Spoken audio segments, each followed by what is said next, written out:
Hi, അസ്സാം വലൈക്കും. Black ഐഡ് beans വെച്ച് റെഡിയാക്കിയിട്ടുള്ള ഒരു ലോബിയ മസാലയാണ് ഇന്ന് ഷെയർ ചെയ്യണത്. ധാരാളം ന്യൂട്രിയൻസ് ആൻഡ് വിറ്റാമിൻസ് അടങ്ങിയിട്ടുള്ള ഈ ഒരു ബീൻസ് വെച്ചിട്ടൊരു ഹെൽത്തി റെസിപ്പി, അതും ടേസ്റ്റി ആയിട്ട് ഈസി ആയിട്ട് എങ്ങനെ റെഡിയാക്കി എടുക്കുക എന്നുള്ളത് നോക്കാം. അപ്പോൾ ഫസ്റ്റായിട്ട് വീഡിയോ കാണുന്നവർ സബ്സ്ക്രൈബ് ചെയ്ത് സപ്പോർട്ട് ചെയ്യാൻ മറക്കരുത്. വീഡിയോ കണ്ടുകൊണ്ടിരിക്കുമ്പോൾ ഇഷ്ടമായാൽ ലൈക്ക് ചെയ്യാനും ഷെയർ ചെയ്യാനും മടിക്കരുത്. അതായത് ഇപ്പോൾ 1-2 മണിക്കൂർ കുതിർത്ത് വെച്ചിട്ട് ക്ലീൻ ആക്കി എടുത്തിട്ടുള്ള ബ്ലാക്ക് ഐഡ് ബീൻസാണ്. അതായത് കണ്ടില്ലേ, ഇതിന് മേലെ ഇങ്ങനെ ഒരു ബ്ലാക്ക് കളറിൽ ഇങ്ങനെ ഉണ്ട്. അതുകൊണ്ടാണ് ഇതിനങ്ങനെ ബ്ലാക്ക് ഐഡ് ബീൻസ് എന്നുള്ളത് പറയുന്നത്. നമ്മളെ മമ്പാരിൻ്റെ ഒക്കെ മാതിരി തന്നെ, പക്ഷേ ടേസ്റ്റ് ഒന്ന് വേറാണ് കേട്ടോ. അപ്പോൾ ഇത് വെച്ചിട്ടൊന്നൊരു ഡിഷാണ് ഞാൻ റെഡിയാക്കി എടുക്കണേ. അപ്പോൾ അതെങ്ങനെ റെഡിയാക്കി എടുക്കുക എന്നുള്ളത് നോക്കാം. നമുക്ക് ആദ്യം ഒരു അരപ്പ് തയ്യാറാക്കി എടുക്കണം. അപ്പോൾ അതിനായിട്ട് തന്നെ ഞാൻ അതേ കുറച്ച് പാൻ ചൂടായപ്പോൾ കുറച്ച് ഓയിൽ ഒഴിച്ച് കൊടുത്തിട്ടുണ്ട്. അതിലേക്ക് ഇതാ കുറച്ച് വെള്ളുള്ളി ഇഞ്ചിയാണ് ഇട്ട് കൊടുക്കുന്നത്. അപ്പോൾ ഞാനിത് പെട്ടെന്നൊന്ന് മൂത്ത് വരാനായിട്ട് ഇതാ വെള്ളുള്ളിയൊക്കെ ഒന്ന് പീസാക്കി ഇട്ട് കൊടുക്കുന്നുണ്ട്. അത്യാവശ്യം വലിപ്പമുള്ള വെള്ളുള്ളിയാണ്. ഒരു കഷ്ണം ഇഞ്ചിയാണ്. അപ്പോൾ അതൊന്ന് നമുക്ക് ആദ്യം ഒന്ന് മൂപ്പിച്ചെടുക്കാം.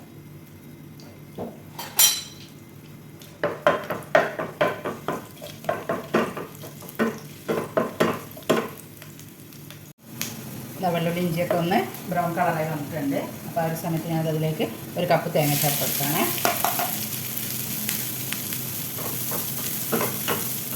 തേങ്ങ ചേർത്ത് കൊടുത്തിട്ട് നന്നായിട്ടൊന്ന് വറുത്തെടുക്കുക. വറുത്ത് ബ്രൗൺ കളറൊന്നും ആവണ്ട, ജസ്റ്റ് ഒന്ന് നല്ല ചൂടായി കിട്ടിയാൽ മതിയേ.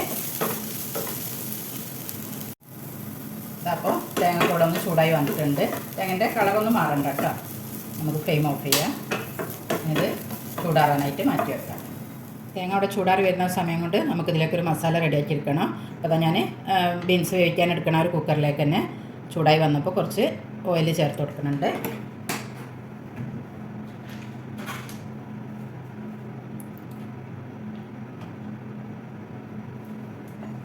ഇതിലേക്ക് ചെറുതായിട്ട് അരിഞ്ഞിട്ടുള്ള ഒരു മീഡിയം സൈസുള്ള സവാളാണ്, അത് ചേർത്ത് കൊടുക്കുക.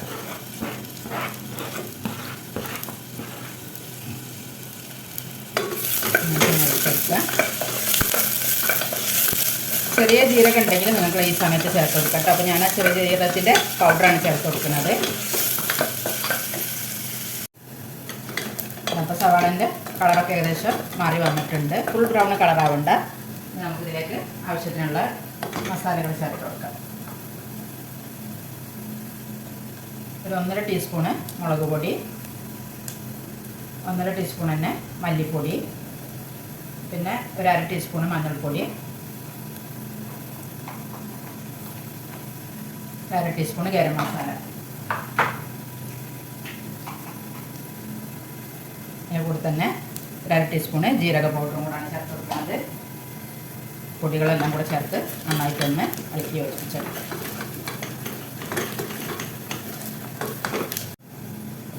ചേർത്ത് കൊടുത്ത ഈ ഒരു പൊടികളുടെ ഒക്കെ ഒരു പച്ചച്ചുവ മാറിക്കഴിഞ്ഞാൽ നമുക്കിതിലേക്ക് ക്ലീനാക്കി വെച്ചിട്ടുള്ള ബീൻസ് ചേർത്ത് കൊടുക്കാം. ബീൻസ് ചേർത്ത് കൊടുത്തിട്ട് നന്നായിട്ടൊന്ന് ഇളക്കി യോജിപ്പിച്ചെടുക്കുക.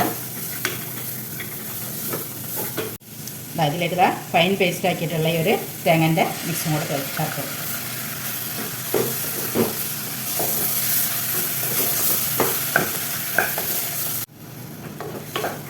നന്നായിട്ട് ഇളക്കി യോജിപ്പിച്ചിട്ട് ഇതിലേക്ക് ഒരു മീഡിയം സൈസിലുള്ള തക്കാളി ചെറുതായിട്ട് കട്ട് ചെയ്തും കൂടെ ചേർത്ത് കൊടുക്കുക. അതും കൂടെ ചേർത്ത് നന്നായിട്ട് ഇളക്കി യോജിപ്പിക്കുക.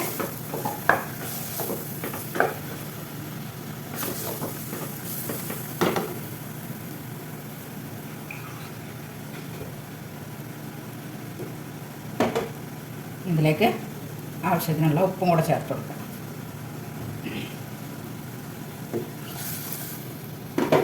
ഇത് വേവിച്ചെടുക്കാൻ ആവശ്യത്തിനുള്ള വെള്ളം കൂടെ, അതായത് ഇവർ ബീൻസ് മുങ്ങി കിടക്കുന്ന ആ ഒരു വിധത്തിലുള്ള വെള്ളം കൂടെ ചേർത്ത് കൊടുത്തിട്ട് നന്നായിട്ടൊന്ന് വേവിച്ചെടുക്കാം കേട്ടോ.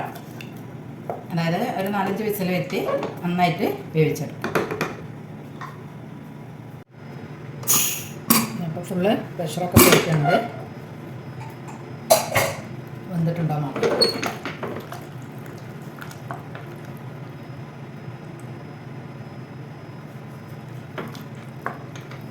നന്നായിട്ട് തന്നെ വെന്ത് വന്നിട്ടുണ്ട്. അപ്പോൾ നമുക്കിത് കുറച്ചിങ്ങനെ ഒന്ന് നന്നായിട്ടൊന്ന് ഇത് വെച്ചിട്ട് തന്നെ ഒന്നിങ്ങനെ ഉടച്ചു കൊടുക്കാം.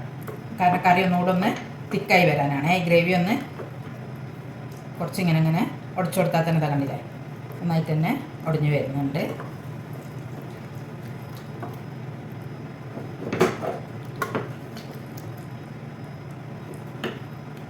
ഇങ്ങനെ നന്നായിട്ട് വെന്ത് വരുമ്പോഴാണ് കേട്ടോ ഈ ഒരു ഇതിന് ടേസ്റ്റ് ഉണ്ടാവുക, കറി ടേസ്റ്റ് ഉണ്ടാവുക. ഇങ്ങനെ കുറച്ചിങ്ങനെ ഇതുപോലെ ഉടച്ചിങ്ങനെ കൊടുക്കുക. ഇവിടെ കറി ഇങ്ങനെ നല്ല തിക്കായി വരുന്നുണ്ടല്ലേ.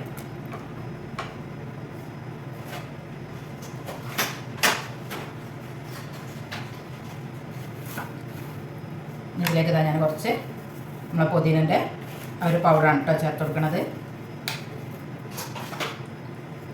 ചേർത്ത് നന്നായിട്ടൊന്ന് ഇളക്കിയെടുക്കുക. നല്ലൊരു സ്മെല്ലാണ് കേട്ടോ ഈ ഒരു കറിക്ക്. ഇനി ഞാനിത് അതിലേക്ക് കുറച്ച് ചാട്ട് മസാല ആണ് കേട്ടോ ചേർത്ത് കൊടുക്കുന്നത്. പകരം നിങ്ങൾക്ക് എന്താ പറയുക, നമ്മളെ കായല്ലേ, കായത്തിൻ്റെ പൗഡർ വേണമെങ്കിൽ അതും ചേർത്ത് കൊടുക്കുക. ഞാനിതവിടെ ഈ ഒരു സമയത്ത് ചാട്ട് മസാലയും കൂടാണ് ചേർത്ത് കൊടുക്കുന്നത്. ഒരു പ്രത്യേക ടേസ്റ്റാണ് കേട്ടോ അപ്പോൾ ഈ കറിക്ക്.